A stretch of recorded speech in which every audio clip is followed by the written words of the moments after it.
시간 우리에게 주시는 하나님의 말씀은 데살로니가전서 5장 18절 한 절의 말씀입니다. 우리 같이 읽겠습니다. 범사에 감사하라. 이것이 그리스도 예수 안에서 너희를 향하신 하나님의 뜻이니라. 아멘. 자, 오늘 말씀의 제목을 우리 같이 한번 따라해 보실까요? 감사는 하나님의 뜻입니다. 왜 감사가 하나님의 뜻일까요, 여러분?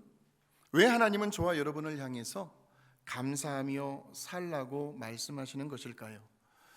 우리 창세기 1장 27절에 보시면 하나님이 인간을 창조하실 때, 저와 여러분을 창조하실 때 이렇게 말씀하십니다. 하나님이 자기 형상, 곧 하나님의 형상대로 사람을 창조하시되 남자와 여자를 창조하시고, 하나님께서 저와 여러분을 어떻게 창조하셨다고요? 하나님의 형상대로. 하나님의 형상의 뜻을 알아야 되잖아요. 이것을 라틴어로 이마고 데이라고 합니다. 이마고 데이.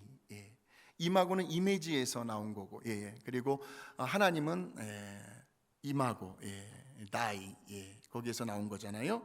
하나님의 형상이라는 뜻은요, 사람은 관계를 떠나서는 결코 살아갈 수도 없고, 또한 행복을 누릴 수도 없는 그런 DNA를 가진 존재로 만드셨다는 겁니다. 그것이 하나님의 형상이고 이마고 데이입니다. 자, 그래서 보세요. 신앙생활은 하나님과의 관계입니다. 교회 생활은 목회자와 성도들과의 관계고, 그리고 성도와 성도들 사이에서의 관계입니다. 가정생활은 어떻습니까? 부부와의 관계죠. 부모와 자식 간의 관계입니다. 또 사회생활은 동료들과의 관계이고, 커스터머들과의 관계이고, 그리고 상사와 후배와의 관계이고, 사장과 직원들의 관계죠. 그러니까 누구든지 이 관계를 벗어날 수는 없다는 겁니다. 그래서 사람은요, 누구나 화목한 관계예요. 정상적인 관계예요. 올바른 관계 안에 있을 때만이 행복을 누릴 수가 있다는 말씀이죠. 그래서 우리 예수님께서도요, 이 관계를 얼마나 강조하시며 중요하게 여기셨는가를 보았더니, 자, 마태복음 5장 23절에서 24절의 말씀에 예수님께서 관계를 중요시하고 계시다라는 것을 발견하게 됩니다. 자, 예배를 제단에 드리려다가 거기서 내 형제에게 원망 들을 만한 일이 있는 것이 생각나거든. 예물을 제단 앞에 두고 먼저 가서 형제와 뭘 회복하라는 거예요? 관계를 회복하고 그 후에 와서 예물을 드리라고 말씀을 합니다. 그래서 어느 모임에서든지요, 그래서 어떤 공동체에서든지, 심지어는 가정에서조차도요, 서로 간의 그 좋았던 관계가 누구의 잘잘못을 떠나서요, 옳고 그름을 떠나서요, 한번 관계가 한번 금이 가 보십시오. 그 순간부터 지옥이 따로 없습니다. 제 말이 맞습니까? 안 맞습니까? 가정은 천국이 되어야 합니다. 교회도 천국이 되어야 하고요, 여러분이 일하시는 일터도 천국이 되어야 합니다. 근데 서로서로가 관계가 금이 가면요, 얼마나 불편하고 불행한지 몰라요. 왜냐하면 마음이 불편한 그 순간부터 뭐가 찾아와요? 스트레스가 가중이 되기 때문입니다. 아유, 목사님, 저는요 성격이 낙천적이어가지고요, 저는 한 귀로 듣고 그냥 한 귀로 다 흘려버리기 때문에요, 스트레스 같은 건 전혀 안 받아요. No, 아니에요. 내 몸이 말해줘요. 나는 받지 않으려고 해도 내 몸이 말해줘요. 그래서 스트레스는 만병의 근원이라고 하는 거예요. 그래서 이러한 결과를 우리가 사전에 방지하기 위해서요, 또 이미 살다 보면 본의하게 관계가 틀어질 수도 있잖아요. 그 금이 간 관계를 또다시 회복하기 위해서는 반드시 회복하셔야 되는데, 그러기 위해서는 우리들이 가장 먼저 배워야 할 덕목이 하나가 있습니다. 그것이 바로 감사입니다. 자, 우리 한번 실습 한번 해보실까요? 아무런 조건이 없어요. 아무런 이유가 없습니다. 자, 그냥 옆에 있는 사람에게, 뒤에 있는 사람에게 무조건 그냥 감사합니다, 고맙습니다, 인사 한번 해보세요. 감사합니다. 고맙습니다. 여러분, 분위기가 어떻게 변합니까? 감사합니다. 이렇게 인상 쓰면서 인사하시는 분 없어요. 다 웃으시면서 인사하죠. 감사할 줄 아는 사람은 언제나 상대방을 즐겁게 해줍니다. 물론 당연히 본인도 즐겁고요. 감사할 줄 아는 자녀는요, 부모님의 마음을 기쁘시게 합니다. 감사할 줄 아는 제자는요, 선생님의 마음을 흐뭇하게 해줍니다. 그리고 무엇보다도 감사할 줄 아는 성도는요, 우리 하나님의 마음을 기쁘시게 해드립니다. 왜냐하면 감사는 오늘 말씀의 제목, 우리를 향하신 하나님의 뜻이기 때문이죠. 그래서 우리 하나님은요, 감사할 줄 아는 사람을 좋아하세요. 얼마나 좋아하시는지 몰라요. 예. 여러분 한번 생각을 해보세요. 여러분 주변에 맨날 원망하고 비난하고 불평하는 사람을 좋아하십니까? 감사합니다. 마저도 감사합니다. 이런 사람을 좋아하십니까? 예. 우리 하나님도 마찬가지셔요. 감사할 줄 아는 사람에게요, 어떻게 해서라도 뭐라도 하나라도 더 좋은 것을 주고 싶어 하신다는 거예요. 그러니까 오늘 본문의 말씀처럼요, 하나님은 저와 여러분이 어떻게 해요? 범사에 감사하기를 원하신다는 거죠. 여기서 범사가 뭘까요? 범사에, 영어로 하면 always, continually, 그리고 all circumstance. all입니다. all. 그러니까 때에 따라 감사하는 것이 아니고요, 뭐 상황과 형편과 여건이 나아져서 감사하는 것이 아니고요, 뭐 내 기분과 감정의 상태에 따라서 감사하는 것이 아니고요, 모든 상황 속에서요, 어떤 형편에 처해 있든지 간에 항상 매일 늘 감사하며 살아가는 것이 저와 여러분을 향한 우리 하나님 아버지의 뜻이라는 거죠. 하나님, 정말 그러고 싶어요. 그런데 그게 뜻대로 잘 안 되네요. 어떻게 하면 그렇게 감사하며 살아갈 수가 있습니까? 자, 그 비결이 로마서 8장 28절에 나와요. 저 말씀에 대한 절대적인 신뢰와 믿음을 가지셔야만 감사할 수 있거든요. 자, 같이 한번 읽어보겠습니다. 시작. 우리가 알거니와 부르심을 입은 자들에게는 모든 것이 합력하여 선을 이루느니라. 할렐루야. 모든 것이 합력하여 선을 이루느니라. 그러니까 이 말씀에 대한 확고한 믿음을 가져야 한다는 말씀입니다. 그러니까 하나님께서 약속해 주시는 그 말씀에 대한 절대적인 신뢰가 저와 여러분에게 있어야 우리는 어떤 상황 속에서도 범사에 감사할 수가 있다는 말씀이에요. 그러니까 모든 것을 합력하여 선을 이루어 가시는. 자, 그런데 이것은 언제 알고 언제 깨닫게 되냐면 시간이 지나가야 알 수 있는 말씀이 저 말씀이에요. 지금은 몰라요. 시간이 지나다 보면 나중에 알게 되는 말씀이거든요. 자, 그래서 그때 가서야, 그때 그 당시에는 내가 정말 혀를 깨물고 죽고 싶을 정도로 너무도 고통스러웠는데 누가 내 마음을 알아주겠어? 그런데요, 어떻게 해서든 견뎌냅니다. 어떻게 해서든 이를 악물고 버텨냅니다. 하나님과 나와의 관계, 그 믿음의 자리를 지켜내는 거죠. 그랬더니 나중에 가서야 비로소 그런 하나님의 오묘한 섭리가 계셨구나 하는 깨달음이 오는 그런 말씀이 바로 로마서 8장 28절의 말씀. 결국은 그겁니다. 모든 것을 합력하여 선을 이루신다는 말씀입니다. 하나님께서 저와 여러분을 얼마나 사랑하시고 아끼시고 보살펴 주셨는지 지금 잘은 몰라요. 나중에 가서야 시간이 말해준다는 거예요. 그러니까 나에게 직접적이든 간접적이든 내 주변에서 일어나는 그 모든 일들, 그 모든 사건과 상황과 환경 속에서 저와 여러분을 향하신 하나님의 선하심에 대한 그 절대적인 믿음과 신뢰가 우리로 하여금 감사할 수 있도록 만들어 준다는 거죠. 오늘 이 시간 하나님의 선하심에 대한 그 절대적인 믿음과 신뢰가 오늘 주시는 말씀을 근거로 하여 저와 여러분 속에 깊이 뿌리를 내리게 되시기를 주님의 이름으로 축복합니다. 자, 그래서 이제 우리는 결단을 하셔야 합니다.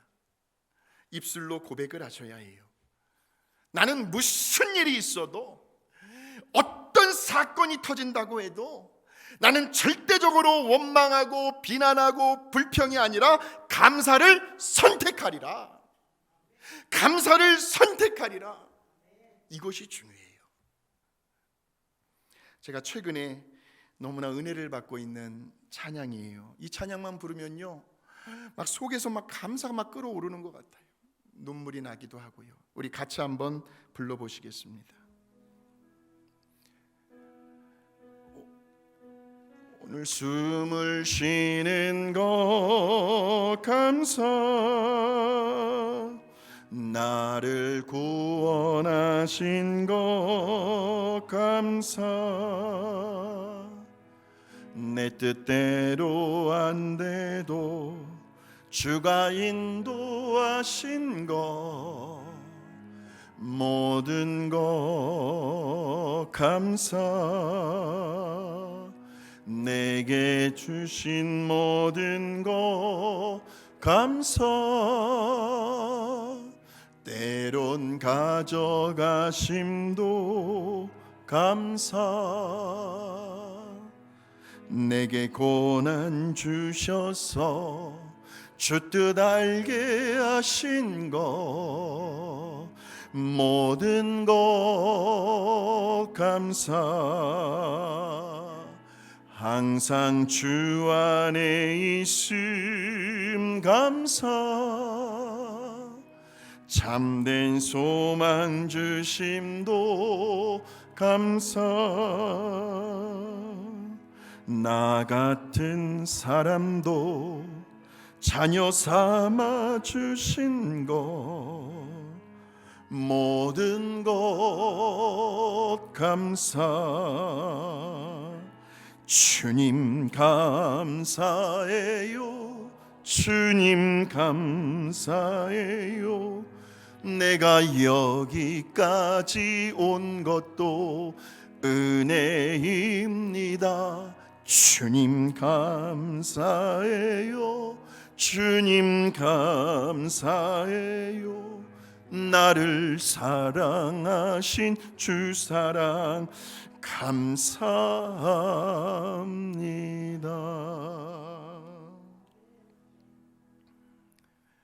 오늘 저와 여러분이 여기까지 온 것도요, 다 우리를 사랑하신 우리 주님의 은혜 때문입니다. 은혜는 뭘까요? 아무런 조건이 없거든요. 아무런 조건을 달지 않고 그저 주는 선물이 바로 은혜입니다.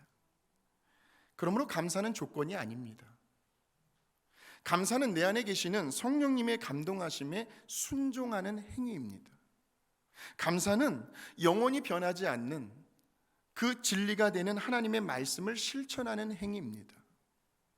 뿐만 아니라 감사는요, 내 안에서 끊임없이 내가 원망을 할 것인가, 내가 불평을 할 것인가, 기도하는 내 입술을 더럽힐 것인가, 아니면 감사를 선택할 것인가, 이 둘이 서로 충돌을 하고 갈등을 일으키고 있을 때에 성령님의 도우심에 의지하여 내가 반드시 선택해야만 할 나의 몫이라는 거예요. 그래서 그렇게 매 순간 감사를 선택했습니다. 그러자 그 감사하는 일이 생활 습관이 되었어요. 그랬더니 정말로 그의 인생이 감사로 풍성해지고 행복하게 살았던 한 사람이 있습니다. 자, 그 사람이 누구인지 한번 맞춰보세요. 1809년에 켄터키주에서 농민의 아들로 태어납니다. 1816년에 그의 가족이 파산 선고를 당합니다. 1818년에 그의 친어머니가 사망을 하죠. 1826년에 오하이오주에서 나룻배를 움직이는 사공이 됩니다. 1828년에 친누나가 또 죽음을 맞이합니다. 1831년에 사업이 쫄딱 망합니다.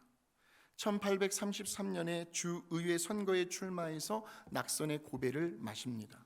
그해 같은 해에 뉴셀럼의 우체국장이 되죠. 1834년에 그의 약혼녀가 사망을 합니다. 1836년에 신경쇠약으로 정신병원에 입원을 하게 되고요. 1838년에 주의회 대변인 선거에 출마해서 또 낙선의 고배를 마십니다. 1843년에 하원 의원의 출마에 낙선을 하고요. 1854년에 상원 의원에 출마해서 또 낙선을 하고요. 1856년에 부통령 지명선거에서 또 낙선을 합니다. 그렇게 실패와 실패를 거듭하면서 드디어 그는 1860년에 미 합중국 제16대 대통령에 당선을 하게 되죠. 이렇게 파란만장한 인생을 살아온 이 사람은 누구일까요? 에이브라함 링컨이죠. 자, 근데 그 링컨 대통령이 쓴 자서전에 보면요, 그는 인생의 위기를 맞이할 때마다 언제나 하나님의 말씀을 의지했노라고 나와 있습니다. 하나님의 말씀을 붙들었노라고 나와 있어요. 그러니까 선하신 하나님이죠. 변개치 아니하시고 거짓말하지 못하시는 그런 하나님, 약속하신 것은 반드시 이루시는 그 신실하신 하나님께서 데살로니가전서 5장 18절이죠. 범사에 감사하라고 하셨으니, 그것이 하나님의 뜻이니까, 그래서 그는 매 순간순간 어떠한 환경과 조건과 상황 속에서도 감사를 선택합니다. 그러니까 지금 나에게 없는 거, 지금 내가 잃어버린 거, 여기에 집중한 것이 아니라 현재 나에게 있는 거, 아프고 골골대도 여보 당신이 내 옆에 있어준 것만 해도 고마워, 감사해. 현재 나에게 있는 거, 거기에 집중을 하고 생각하며 감사를 선택했어요. 자, 그 찬양이 이 찬양이에요. 우리 같이 한번 불러보시겠습니다. 왜 나만 겪는 고난이냐고 불평하지 마세요. 고난의 뒤편에 있는 주님이 주실 축복 미리 보면서 감사하세요. 왜 이런 슬픔 찾아왔는지 누구도 원망하지 마세요. 당신이 잃은 것보다 주님께 받은 은혜 더욱 많음에 감사하세요. 너무 견디기 힘든 지금 이 순간에도 주님이 일하고 계시잖아요. 남들은 지쳐 앉아 있을지라도 여러분만큼은 당신만은 일어서세요.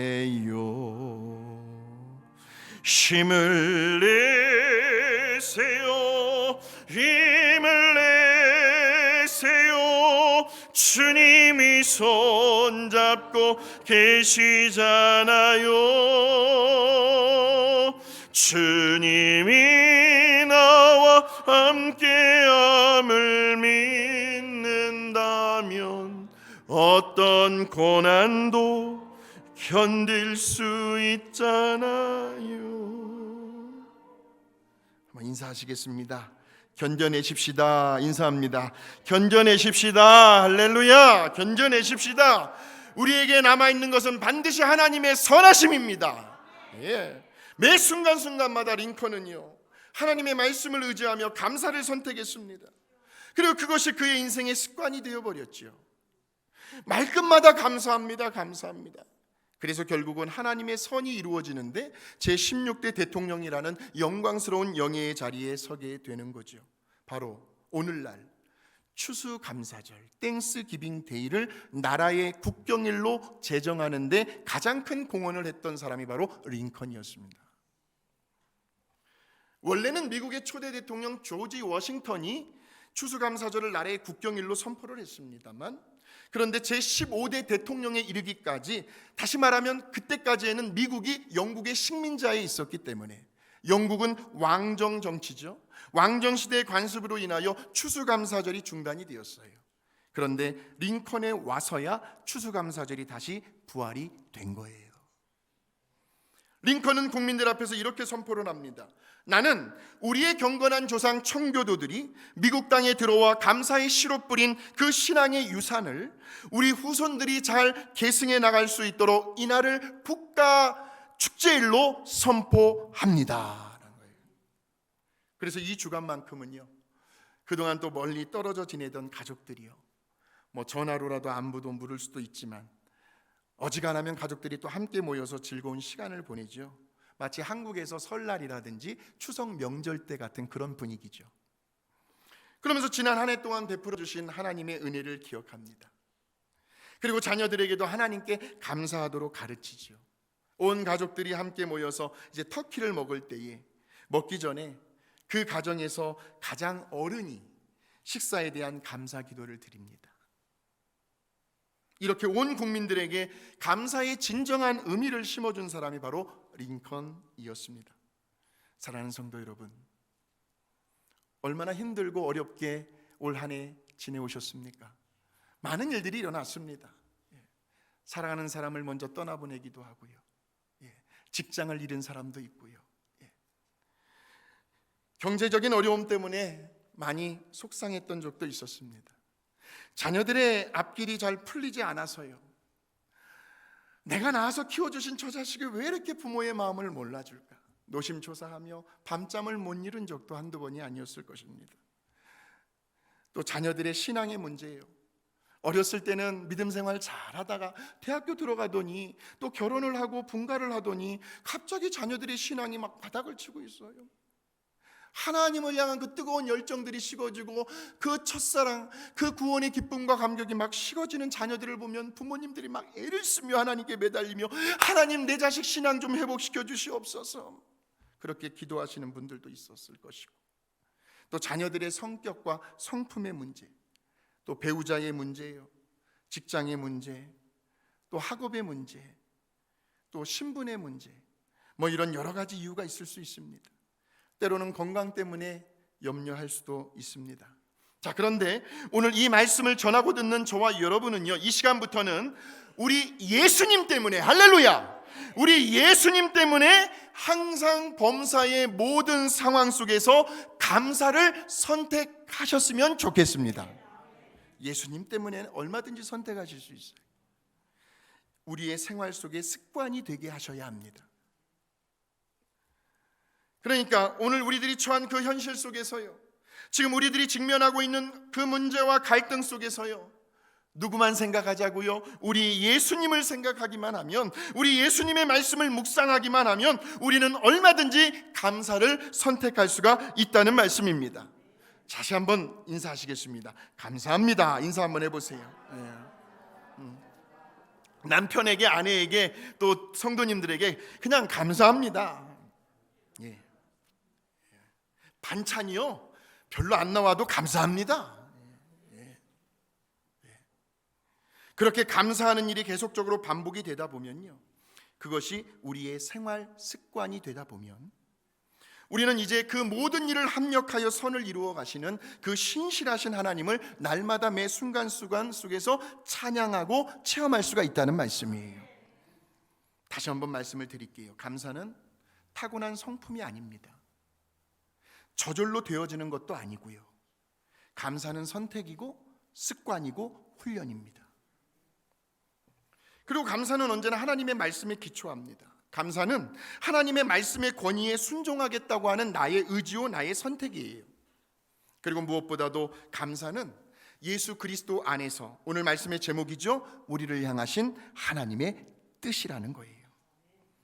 그러므로 우리는 1년에 한 번 찾아오는 추수감사절기뿐만이 아니고요, 1년 365일 하루 24시간 매일 매 순간순간을 얼마든지 감사할 수가 있습니다.